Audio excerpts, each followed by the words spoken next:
Hi, everybody. Captain Lou here with the latest Tigers Daily right here on our YouTube channel, which is Tigers Daily as we partner up with Fan Arch Network. Happy Thursday, July the 16th, 2026. Hey, we invite you to subscribe to our YouTube channel here called Tigers Daily. You get all of the updates, the good, the bad, everything in between. We talk about all the rumors, the trade rumors, whatever, update the games from the night before, look into the future. We get our crystal ball out. We do all of that from a fan's perspective, and we're having a lot of fun doing it. For those of you that have subscribed to our channel, I say thank you very much.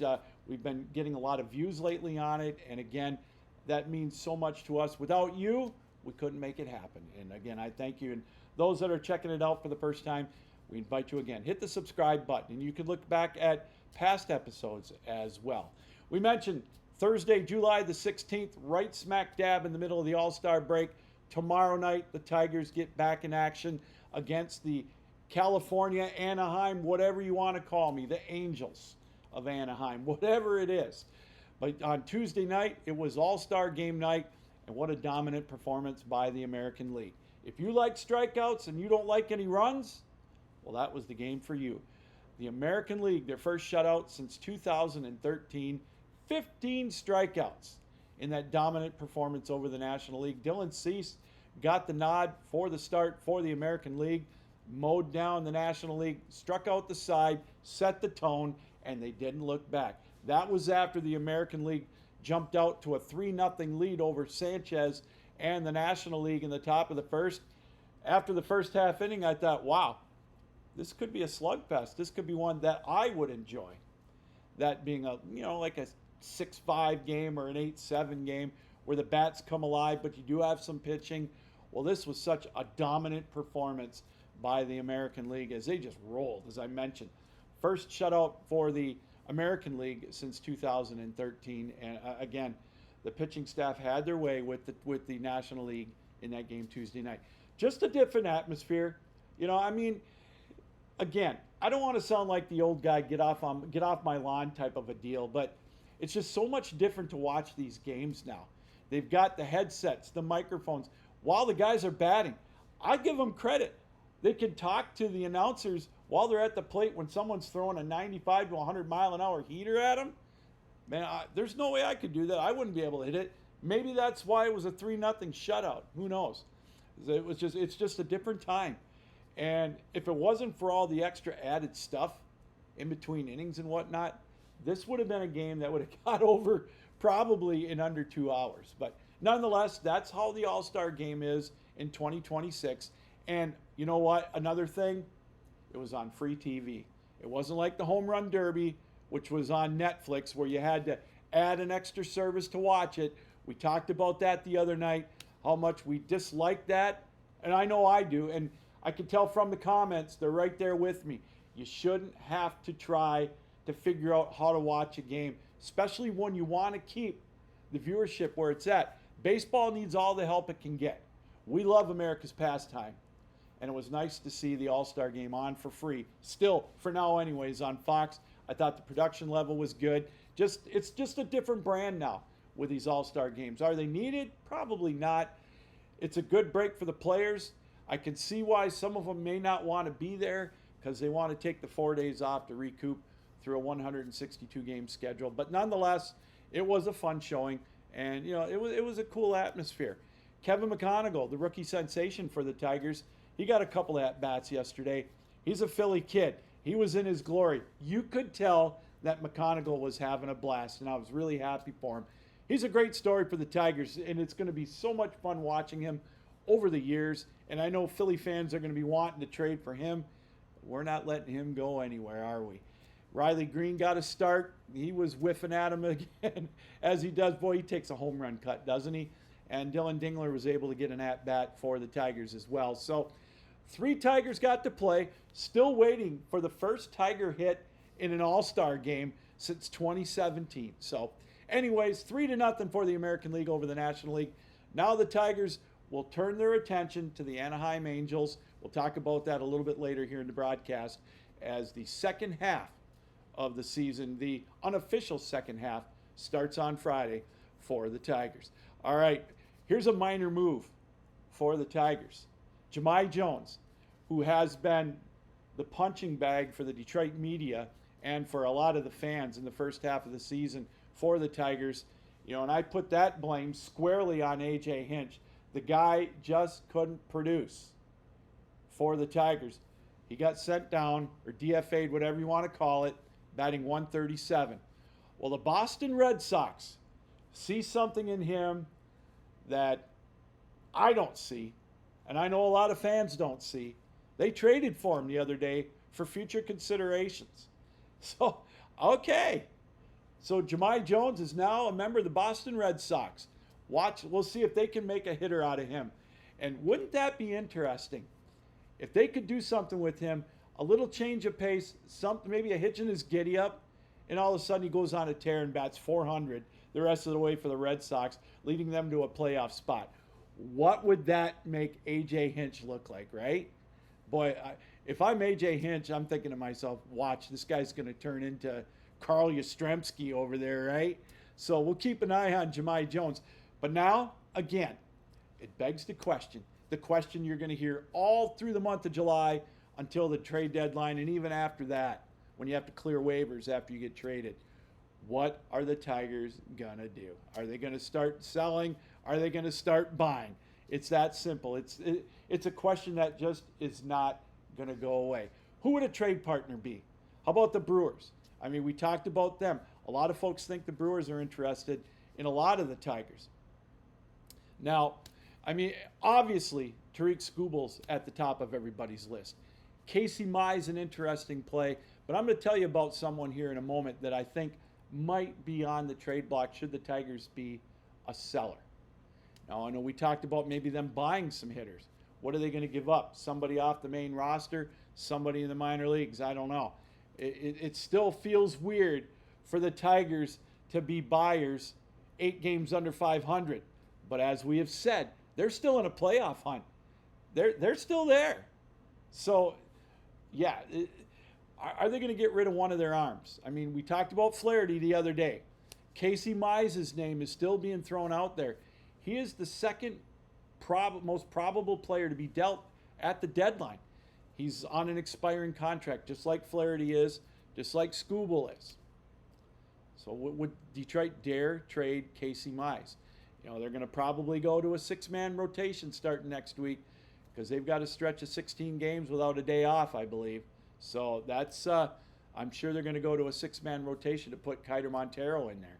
So a lot of questions on the trade market. What do you want in return? I say again, go after a bat. But maybe they go after some more, go after a Cam Caminiti. That's who I would target. That's who I'd love to get if I was the Tigers. So many names out there. We talked about with the Brewers. They could always use some relief pitching, starting pitching. But who as a reliever are we going to give away? Kenley Jansen? Who are we going to get? What take are we going to get for him? So many names out there to think about. And so, again, Jamai Jones, I don't know if you call him the first chip to drop for the Tigers, but I found it ironic that he was traded yesterday to the Boston Red Sox for future considerations. And again, why don't watch him turn out to be like a Jim Rice or a Carl Yastrzemski, Carlton Fisk, just go on a heater for the Red Sox. They'll find a little hitch in his giddy up, correct it, and he'll just rub it into the Tigers' faces. That would be our luck right about now. So he's the first chip to fall. All right, some updates. How about we talked about how we're going to take a look at the farm hands, the farm system in Detroit. Today we're going to take a look at some of the hitters that the Tigers, that are making their way up through the lineup. And, we talk about the Toledo Mud Hens and the amount of play. Let's just talk about the players that are batting over 300 or having a pretty good year. Gabe Workman, batting 311 for the Tigers. We may see him back up in Detroit before long. Malgeri, he's with Detroit right now. He was hitting 296. Those are the ones to keep an eye on. But Max Anderson, he's an infielder. Kind of a tough spot right now to be brought up with the Tigers. He's got Gleyber Torres coming back. It looks like he'll probably be back next week sometime. He's due to come out. His projection to come off the DL is July 20th. So we'll keep an eye on that. But Max Anderson batting 308 for the Tigers, 9 home runs, 32 RBIs. He's got an OPS of 869. And how about this name that I've been thinking about? Why isn't he given an opportunity maybe to get a call up? How about Corey Julks? He's been batting over 300 all year. It's dipped a little bit. He's at 282. His OPS is 834, and he's got 13 home runs. And Jace Young, maybe he gets a call up in September, but I'd like to see him get called up. Maybe you got Spencer Torkelson doing nothing in the minors. Maybe we could use him as a trade chip at the deadline. Give Young a chance. 15 home runs. I know he's only batting 230, but he's got a little more plate discipline than Torkelson. Torkelson is lost right now, in my opinion, and so I don't get it. But those are some to keep an eye on at Toledo. But there's 2 names that I want to really point out right now on the hitting aspect for the Tigers in the minors, especially at Erie. The first one is Garrett Pennington. He's batting 286 right now in Erie, and he was batting over 300 at West Michigan. You know, Pennington's only got a couple of home runs. He hasn't been up long for the Seawolves, but he's had a great year for the Seawolves and for the Whitecaps. And the other one that I want to keep an eye on, what about Justice Bigby? Batting 314 right now in Erie. Could he potentially get a call up for the Tigers in August and maybe in September? This is where, if the Tigers are out of it, why wouldn't he get a call up? But he's been doing real well for the Erie Seawolves throughout the year. Bigby right now, 5 home runs, 42 RBIs, 830 OPS, but he's a hitter, a contact hitter, something that Detroit could really use. He plays out in right field. He's an outfielder. Why not give him the opportunity? So those are a couple of farmhand names that you might want to keep an eye on the hitting side for the Tigers. Now, tomorrow, we'll take a look at what we've got as far as arms that could be called up for the Tigers, trade bait, whatever. Now, if you're a seller, or I beg your pardon, if you're a buyer, keep a name like Bigby in consideration. He might be somebody that one of the teams might be looking for an extra hitter, where Detroit might be able to swap somebody, an everyday hitter in the everyday lineup, maybe like a Joe Adell or something like that from the Angels. That might be wishful thinking, but something to keep an eye on as well. Or if we get in the Mason Miller sweepstakes, I know that's a pipe dream probably, the reliever from the San Diego Padres, but something to keep in mind.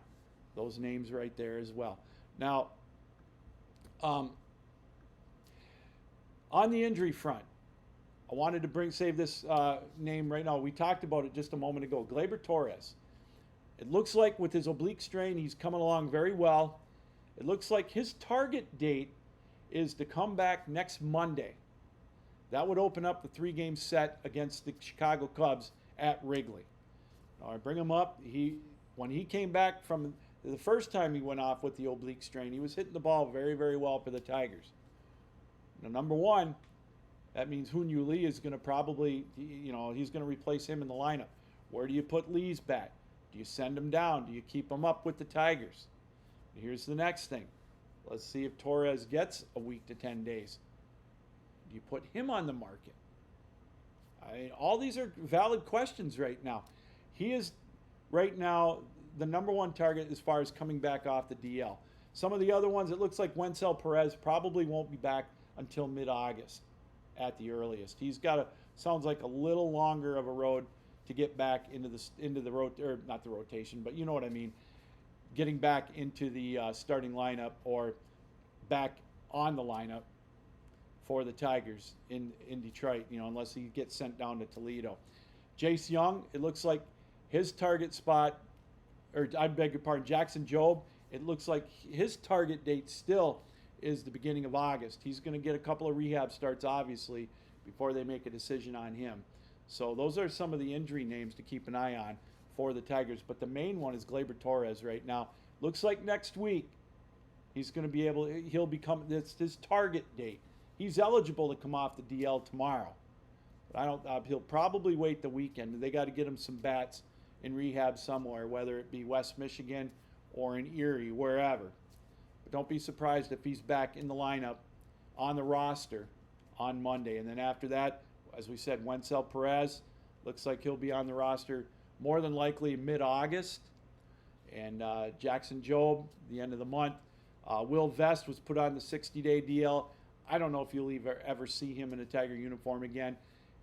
If he's lucky, maybe back in September. Who knows? I mean, again, this is another guy that A.J. Hinch has fallen in love with. I don't know why, but we'll keep an eye on that as well.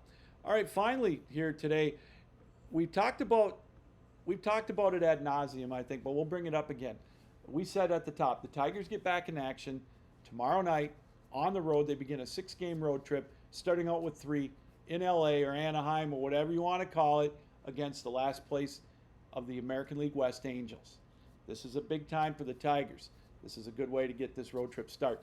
If you look on paper, and I put that in quotation marks because we all know that means nothing at times, they have the second easiest schedule left in Major League Baseball.